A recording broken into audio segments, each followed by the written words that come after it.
I've invested in this. You guys don't need to do that. You can have a community Facebook page. You could potentially do this like on your own real estate page, a website. But now I could put job posting, right? Like looking for like, and what do those job postings look like? Then they're going to also, they're offering free things as like pop-ups. Space is ready. So we're going to stretch people in the community. So offering free services, but how are they going to get their name out if nobody knows who they are? So if you're the realtor and knows about the new business coming to the community, and you're saying, hey, sample their work, and we're going to be responsible for organizing the events in any way, shape, or form that works for you. And then you introduce them to other business owners that might need stretching or other community centers that can offer whatever the thing is. And then just being the connector that they're going to be so thankful. And then organizing mini events, like if Yeah. whatever That it is, it just be that for the brand. For the, I'm sorry, not for the, but that could be your brand as a you're business the brand. event. Yeah. Yeah. You got to attract different streams and threads of content, and you'd be surprised at how many people will glom onto that value, and that's ideal for us. Got about a minute left, Inez. Oh, well, I started off by doing an impromptu trunk or treat in Halloween and quickly made jello shots, hard jello shots in syringes for the parents.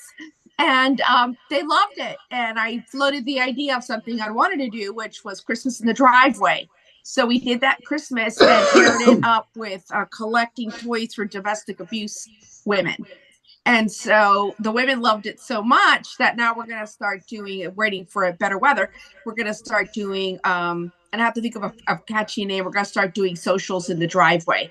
And at some point we'll do a collect makeup for them. And I'll start Nice. introducing more, value and that sort of things. And I've lived in my neighborhood 16 years and really, other than my block, don't know that many people. So it got me over the fear of door knocking. Yeah. So, And so doing that.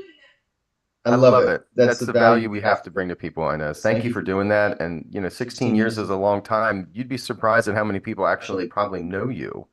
But Oh yet, no, I do know them, but with I used to have that wedding cake business, and so weekends Oz always busy. So I didn't really socialize that much. yeah. Plus, come to find out, so it's starting to turn over because our kids are older now. A lot of us moved in at the same time, and it's starting to turn over. So there are opportunities, and it forced me to get out from under my rock, which is what I promptly did after Bold last January. I hid under a rock. Oh, well, get out from under the rock, right? We've been doing that. And oh no, I have other things going on as well, but Yeah. it's just being out there with people. I'm so glad you're talking about that today because it's so much more fun to do stuff with folks than to try to, it's not about selling them a house, but it's selling them a house. So it's just so nice to have other things to bring you together. And we choose that. Like if you choose Expired and Fizbo as your business, that's what you choose. And it's a good business to have. Has a lot of active. Yeah, you have. Oh my goodness, we got to. Oh my goodness, that's terrible. I did that again. I apologize. Welcome. It is. I have things going on in the background, but nonetheless, welcome, Inez. Thank you for sharing that and championing the cause of neighborhood activities that we should all do. This is Chris Hurley. I'm going to do the intro and get to my friends who have their hands up as we start the show. Welcome to the National Scripts and Role Play, the real estate conversation. Get your day going in the right direction. We've got some fun stuff on the tap today. We did a review of our community activity here we're doing locally in Austin last night, which was a lot of fun. And Vicki Olson is finishing up that thread of conversation in Tulsa. Hey, Vicki. Hey, I just wanted to mention that I had a surprising phone call yesterday. I was out and about and I got a call from someone who was invited to, I sent out an Eventbrite for a home buyers workshop last year. She enrolled, didn't come, but I stayed in touch, invited her for a pie in November. She planned to come and didn't come. And then she called me yesterday and said, we want to buy a house. So it's a pipeline, right? It starts with a way that you expect it to come to a seminar and buy a house directly afterwards. But yet, would you hold on to that name for a year if it was just a year from now they buy a house? Like that's the design. Like you build a pipeline for that reason. You have some type of marketing that holds on to people. And the reason you collect names, addresses, phone numbers, and emails is that you can build this pipeline. communicate with them, and when they're ready, like the little pop-up timer pops up, tells you when they're ready. They'll call you. Miriam is here. Hi, Chris. Thank you for the opportunity. So what I did last year, and I actually didn't share with you guys because it was the very, very first time, I did an ice cream party, and I invite my friends from, we go to Pew Bar, and I invite them all to my house, and we had the ice cream party in August. And along with that, I had the pole fitness dance, and we all got engaged on that. And then they even asked me to have another party this year. So, but this year actually, I'm gonna be more strong communicating, and and let them know that I'm a realtor, and then we're gonna be, and that's for business. That's it. Yeah. Like, what can we do that's fun, that attracts people, that gets them it gets them a good vibe with us, and then naturally they'll say, "Well, what do you do for a living?" Well, I help people make decisions in real estate, usually finding money in properties they didn't think they had an equity position in. Do you know anybody who owns real estate they'd like information about? Like, that's a script. You can use that as well. But the reason that they do business with you is because the memory is fun, or the memory is the charity, or the memory is the thing that means something to them. And that's why you do blessing baskets. That's why you do the charity events that Inez was talking about. That's why you do the social events. Ian is a master of the food event. And those are the kinds of ways that we build that brand of mind share in our consumers. What are you doing this month to meet new people, to offer some value to them, and to just, introduce the concept that, hey, I'm a realtor. I know you don't know anybody right now, but usually during the year, people run into about 7 people making a decision in real estate. I'd be honored if you just referred me to one of them. Could I count on you for that? That's a script. I think you might have heard that. Does anybody have any high days on market listings in their area? Anything over 100 days on market? Nobody? What do you know about a home that's been on the market for 300 days? Rodney. It's overpriced. Rodney's polite. Tennille's direct. I love it. But it is not the right price. If it was the right price, it would have sold. Rodney, do you have? Tried to get greedy. Oh, sorry. I think a lot of people tried to get greedy and overprice their homes, thinking that they would get that price in the market, and it just didn't happen. And so, Rodney, do you have overpriced listings in your market? So here's the thing. I do have overpriced listing in my market, but I do have a house that's been on the market for over 100 days. However, when I look at the numbers and the stats for the property, I let the seller know, listen, from what I can see, these houses in this area are staying on the market for 60 plus days on average, really like 70, 80 days for a lot of them. Like all the comps that I looked at, they were all like that, the ones that got sold. Then I ran into a situation where the repairs on the house were not done as great. So going through an inspection, we had, issues and had to pull out of that deal. Now I'm back under contract, but it's still over 100 days. But we already knew this. And so, I made adjustments to the price, but went into it knowing certain things. This is also a different situation. It was my hard money lender who I sell their foreclosed houses. So they take houses from people who didn't fulfill what they were supposed to. And that's a certain class of property that has tremendous value opportunities, but sometimes that journey needs an expert with resources and skill set that they can take it from, current condition into an expected condition. That journey I've seen for some people takes much longer, and for more institutional positioned people who've got a lot of experience, it's a more direct one. What I'm thinking about in your market, if you're representing a buyer, I'm going to think about this. If you have a home in the market that's more than 100 days on the market, it's overpriced. Is that fair to say? And when we're thinking in some markets, you might have thin inventory. Like in Raleigh, North Carolina, I've got thin inventory. There's not a lot of inventory. And so there may be opportunities with homes that have had a market experience and didn't get the result they wanted. So I want to think of today, what's that phone call to a listing agent? What do you want to know if you see a home that's been on the market and you're going to call a listing agent and see if it's worth taking your buyer over there? Z, what do you need to know from a home that's been on the market for a while if I'm the listing agent? What would be good for you to know as a buyer agent? Hey, Chris, I'm about to schedule to go see your property. Quick question. Like you see, properties are going off the market so fast. Well, can you please explain to me why your property been on the market so long? Is anything wrong with it? So that's a lovely question, Z. You should find out major defects. Are there clients who have a don't buy list because of a condition like mold or radon or something like that? And let me ask you this, Tanya Nicholas, I'm going to throw you on the spot here. If you were that listing agent, because you've been a listing agent before, what might a response be from a listing agent who has a high days on market listing? And here's Z's question. What could be an expected response that somebody would say, Tanya Nicholas? I would say, as far as the listing agent, I will say, well, is your client pre-approved? Are they interested? You know, the market is really reacting to how many days we're sitting, and this is pretty much the normal. Have you guys booked a showing already? And so be ready for that dialogue. They may push back on you with some confidence in their numbers. And I want you to be comfortable there. You still should find out more information. Lorenzo, what is another question if you were the buyer's agent that you would ask the listing agent if they responded like Tanya? Okay. Well, basically, I'm dealing with a situation now where the property's been pulled off the market, back on the market. And the question I had to them, because it's multifamily, are you having issues with tenants giving access to the property to show? And that exactly is issue. So now that automatically drives down the price.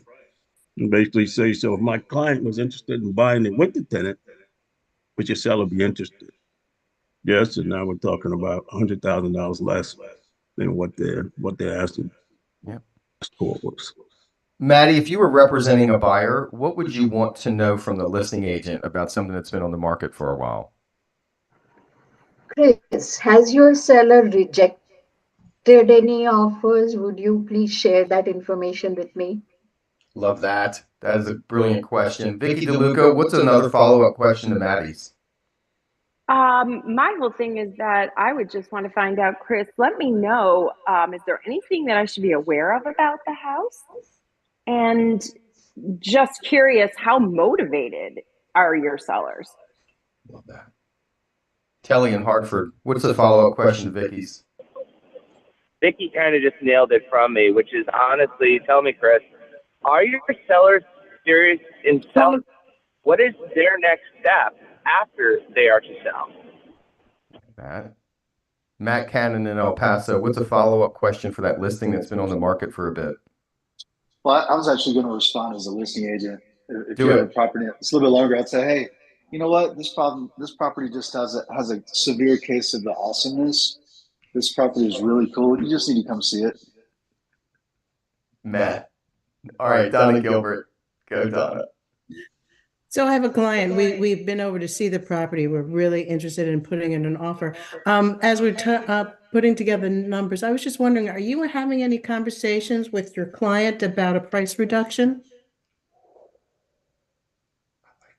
That's good, Donna. That's good. Ronnie DiCarlo. Mr. Listing Agent, in reviewing the property history on the multiple listing service, we noticed that the home came back on the market after about a week and a half. Let me ask you, were there any inspection things that arise from there that you would need to disclose to me? So today's mission, my friends, I want you to imagine you've got a buyer, they're qualified, they're ready to do a deal, but you're lacking inventory, and there is a couple properties just north of the pricing window that they're comfortable with. And that seller may have the ability to go lower, but they have how do I say, an ego issue. They don't want to be publicly displayed at that price, but they really will accept the offer. You don't get to that point unless you make some calls like these. So today's mission, I want you to call each other in your breakout rooms, I want you to practice calling a listing agent and inquire more about what could be the possibilities. What is their experience? What does the seller understand about the market? And what's the possibility of showing it, knowing that the offer you may send in, if it's say a $500,000 house, my buyers approved up to 475. Would your seller consider something at 475 today? Those are the kinds of conversations that open opportunities, and the relationships that we have with each other, being communicators, finding out how we can help these clients achieve their goals, makes your relationship in the industry better. So make some calls to people today. Give a call to a fellow agent. Ask about the high days on market listing that they're experiencing, and see if it is a possibility for your potential buyer to get some opportunity to make an offer. Or, nope, my sellers are not interested in a low priced offer. They're firm on their price. They've rejected 10 offers like yours. They're in no rush to sell. Do you put that one on the showing calendar? No. You tell your buyers, these people are unrealistic. They're not ready. So all of it is a practice outcome. Call listing agents, high days on market listing. You be the listing agent with a high days on market listing, and answer some questions from a fellow agent. Have good rapport. Don't be contentious. Don't tell them their pricing is crazy. Don't tell them the seller. Don't insult people. Be gracious and approving. I understand. I'm curious. I'm understanding. I'm curious. I feel you. You must be really frustrated at this point. Anything I can do other than bring you a list price offer to help. Those are the kinds of things that build rapport. So guys, today, call listing agents. Down below, click that breakout room. You can join one of the breakout rooms and just practice this conversation with a listing agent. You're repping a buyer. You're calling some to see if there's an opportunity. So double thumbs up, my friends. We'll see you on the other side.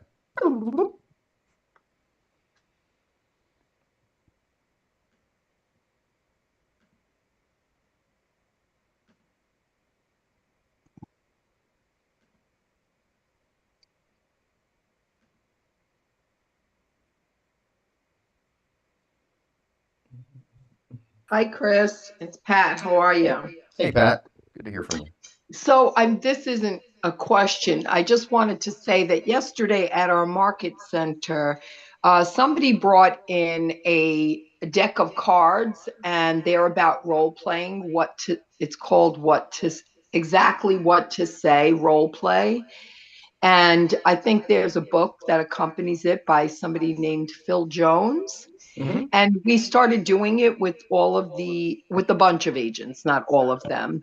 And what a great way to exercise our word play, using this fun, like little get together kind of thing with these cards. So if anybody's interested in doing that, you should look that up, because it was really a good exercise.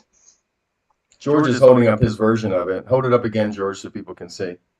I can point like we're in a live studio. Aha. See that? Good. Whatever tools you find it curious to you to make it happen, right? The conversation should be what we practice. And if it's a cue card that works, love it. If it's showing up at anything that you do, I love it. Orlando, Ronnie. So, staying on topic, I was taught a long time ago, as a buyer's agent, you can ask any question.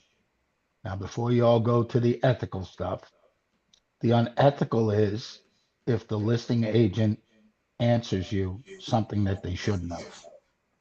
You would be surprised how many times you go out there and a listing agent who might be a little desperate might give away something that you want to hear. When I taught Ignite, I'd have maybe 17 people in a room. We would live call agents with a fictitious buyer to practice this. I remember one time I asked a guy, what's their motivation? He said they just bought another home. Ooh, 2 mortgages. Bingo. I asked the question, do you have any offers? No. Okay. Then I asked this, is there any wiggle room? He said, and I quote, it was listed at 350. If you offered 320, they probably take it. Dropped 30 grand and I didn't even show the home yet. Okay. You have to ask the question. You would be shocked, everyone. You would be shocked. Yes. You'd be shocked. Listen to Christopher. Questions, questions, questions. You're going to get some of them that are good that'll say, I'm not playing that game. Great. Don't worry about it. Next. Yes, right. But it doesn't hurt to ask. And Ronnie, different than 2010, where we had more inventory than we could choose from. Like that was the challenge, is trying to get away from 45 showings because there were that many comparables. Like in this market, in certain regions, we're short of inventory. And you may have people whose life event introduces just reality. At some point, the clock ticks and they're like, man, I got to get this done because my schedule is blank. And then they're really open to the real offers. And one last thing, Chris, use the property history, use the seller's property disclosure as your leverage. That's your tool. That's where you find out all the information. Who wants to role play this? Call a seller or seller's agent if you're a buyer's agent. Who would like to be the seller's agent or the buyer's agent? I'll be the buyer's agent. All right. Seller's agent? Who is that? I'll be it. Okay.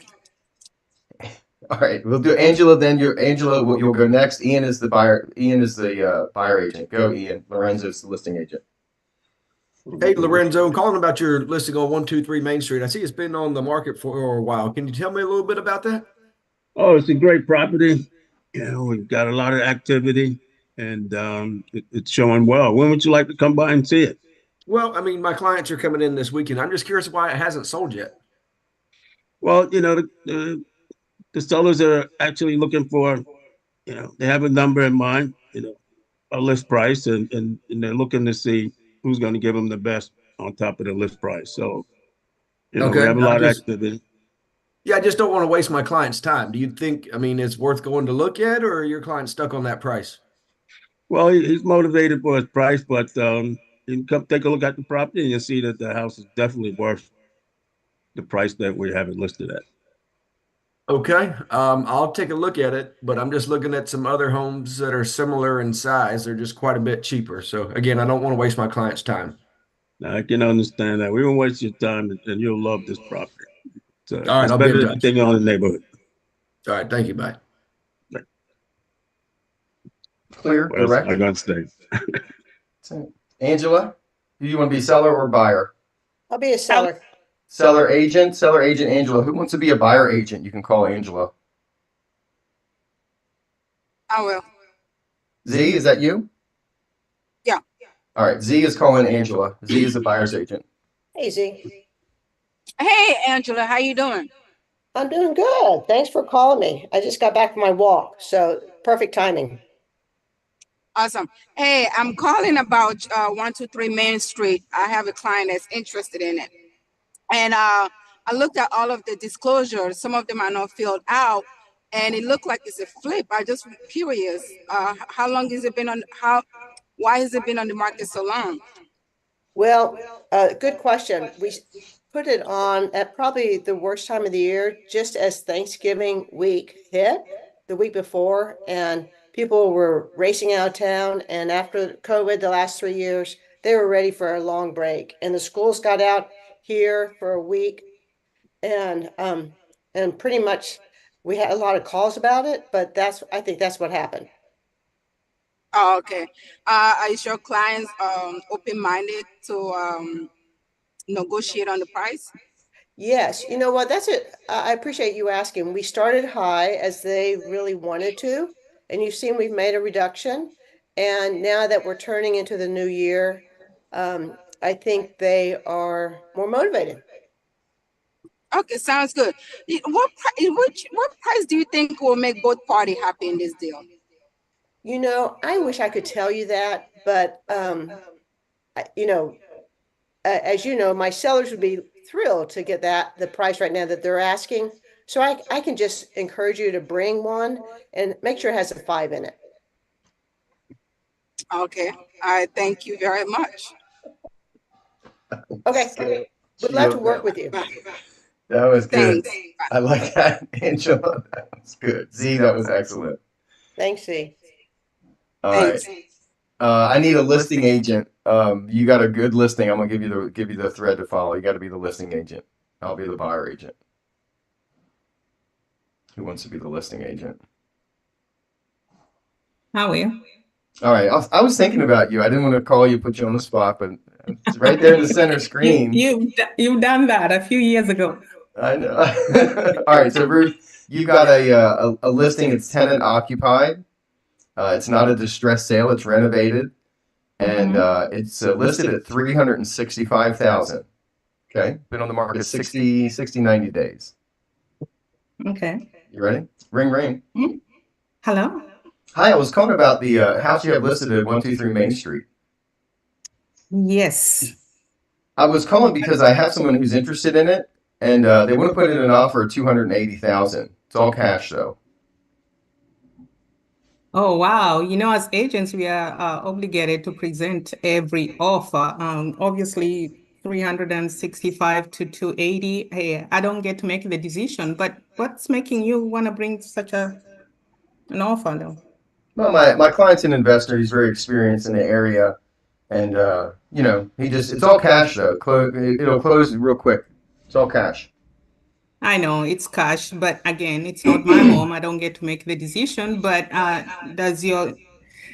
is your client really serious about getting the offer? Because you can either get a low offer, an offer that says, let's have a conversation, or one that says, hey, we're not negotiating. Which one does your buyer want to be? Well, they want to buy the house. I mean, it's been on the market for a while. Obviously, it's not, selling at that price. And, my buyer's experience, it's 280,000. Would you present it if I sent it over? I would present every offer. The question is, are you okay with the answer you receive? I don't get to make that decision, but well, I don't want to waste my time. I mean, if they're willing to take 280, my buyer's willing to pay 280. Do you think they'll take 280? I cannot say that. They may be charitable. I don't know.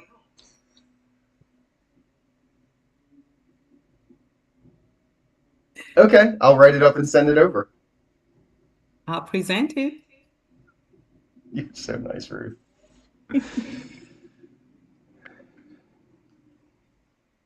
I asked her if she did a CMA. I said, did you do a CMA on the neighborhood? Why are you talking to me about 280,000? Does your buyer even know the neighborhood? Like, do you know the selling trends in the neighborhood? What information have you shared with the buyer? They seem to be misinformed around this. What are you talking about? I was a little bit perturbed, but Ruth handled it much more diplomatically. That's because she's the pro.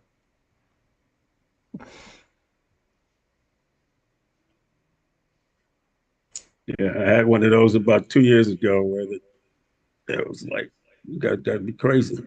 And they went as far as wanted to put in a complaint with the MLS that they wanted to be present when I presented the offer to the seller. And at that time, we didn't have a requirement that you send back the form saying that you presented it. Yeah. So I called the MLS, talked to the attorneys, and said, am I required to send them this letter? I said, no. I said, okay, thank you. And the answer is, no, I'm not sending the letter. This is the date I presented 20 offers to them. You weren't there? Too bad. There's a document we use in Texas called Seller's Invitation to Reconsider. It's not a rejection or a counteroffer. It's just a letter that we received your offer, and it says on the top, it's an invitation to reconsider. So, all right, what do you want to work on? We got a minute or two left. You can get some your unique scripting out today if you'd like.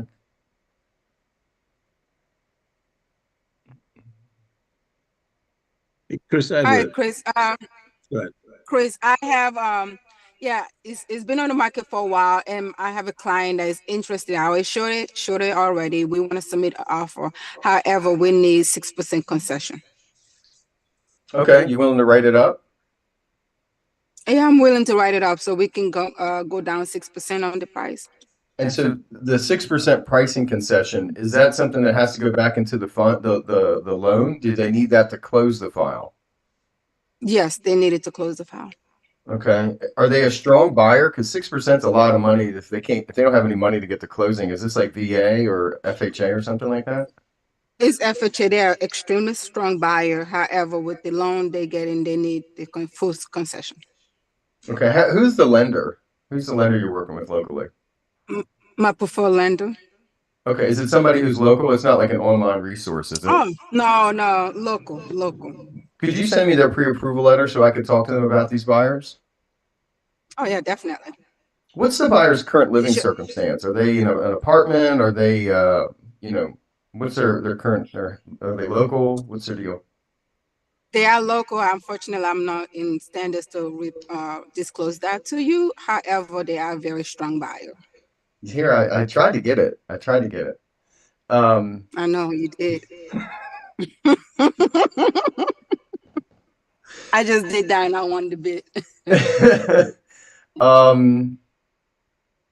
I mean, yeah, send it over. I'll present it. I can't. I mean, 6% is kind of low. Z is. I mean, if they is the approval range at that price their ceiling, like at 6% concessions, are they at the top of their approval range with that number? They just need the 6%. I spoke with the lender and he said with this deal we need it for 6%. Okay. You are welcome to call the lender. Perfect. Well, lots of times it's for prepaids and other types of closing costs, but if we could get a number to wrap that into the purchase price, I think that would keep the money out of the buyer's pockets and keep it tied into the property and just allow, the pricing to take care of it. So that may be an opportunity in the future that we could counter offer or something like that. Let me talk to the lender, make sure we're all on point with that. You send me that offer, I'll present it to the sellers and we'll go from there. All right, sounds good. Thanks.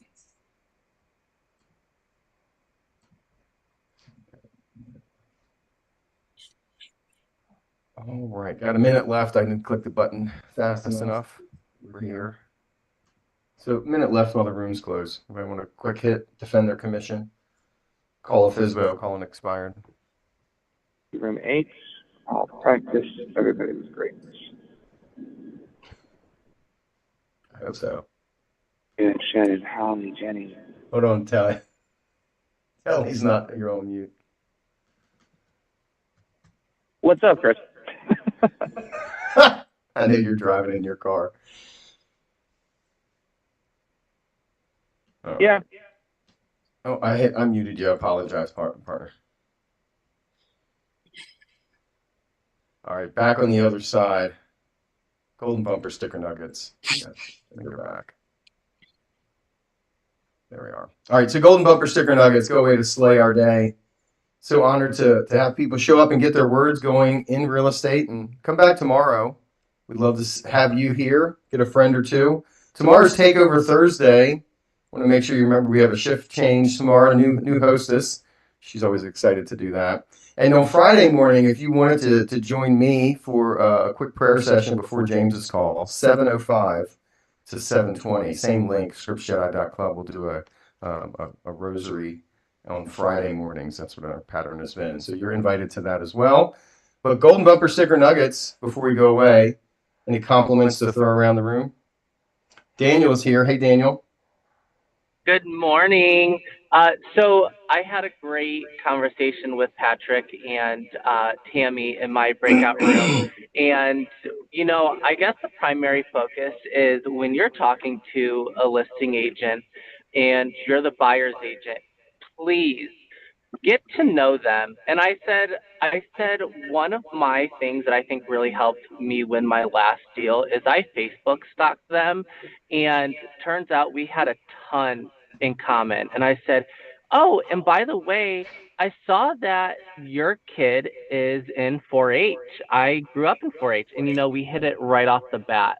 And also asked them, what's your preferred method of communication? How do you want to receive our offer? Do you want a PDF? Do you want dot loop? Like, get to know them and what would best serve them in a transaction. Thank you, Chris. 100%, Daniel. Keys to the success: get your relationship the right kind of spice by having rapport with the agent. Have them tell the seller, this is a good offer. I like that agent. He knows what he's doing. She knows what she's doing. May June, hey. Hi, I really like Shirley Robson said, if the house is back to the market, on the market for the long time, because of inspection, has some problems, as always, let's move forward to solve the problems. I love this way. Yeah. Love it. My friends, it's my honor to help open this door for real estate conversations for you. And it's been so much fun doing this the years that we have. Honor to you guys. Same link for the prayer on Friday, Patrick. Everything's the same. We'll launch it at 5 after the hour. And God, it's my honor. I'm so honored to help you guys. I'm honored to do this business, have as much fun as I did last night, and encourage you guys to use the time that we have in this career to build the relationships and have fun, not just with the database, but with other brokers, with our clients, because we manage these really personal relationships at a really big time in their life. So don't take it for granted, guys. I'm honored to be in this industry. I'm honored to work with you. And who's taking it today? Is it going to be a dueling? Who's taking it, Ruth? Are you taking it, Ruth, or is Aziz taking it? Ruth. This Go, is not Ruth. here. All right. You received the inspiration. Now go put in the perspiration. Woohoo! Thank you, Ruth. Thank you, See you guys. Melanie. Woohoo! Thanks, guys. Have a great day. Have a blessed day, everyone. Have a great day, everyone. Thanks, everyone. Have Wonderful a real great estate day, everyone. Thank you. Thank you. Thank you, Have Chris. an amazing Have a great day. Where's Mark? Have a successful day. Thank you, Mark Benson. Thank you, Mark. Thank you, Mark. Thank you, Have a great Mark. day, everybody. I was worried.